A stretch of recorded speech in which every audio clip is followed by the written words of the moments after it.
اور جس کو اللہ گمراہ کرنا چاہے تو اس کے لیے تم اللہ کی طرف سے ہدایت کا کچھ بھی اختیار نہیں رکھتے۔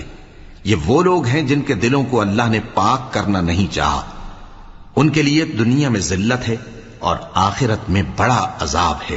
یہ جھوٹی باتیں بنانے کے لیے جاسوسی کرنے والے اور رشوت کا حرام مال کھانے والے ہیں۔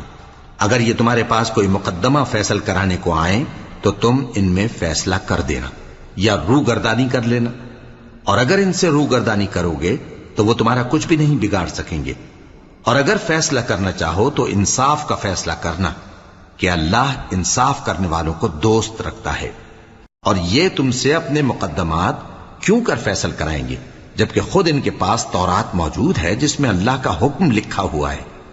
یہ اسے جانتے ہیں، پھر اس کے بعد اس سے پھر جاتے ہیں، اور یہ لوگ ایمان ہی نہیں رکھتے۔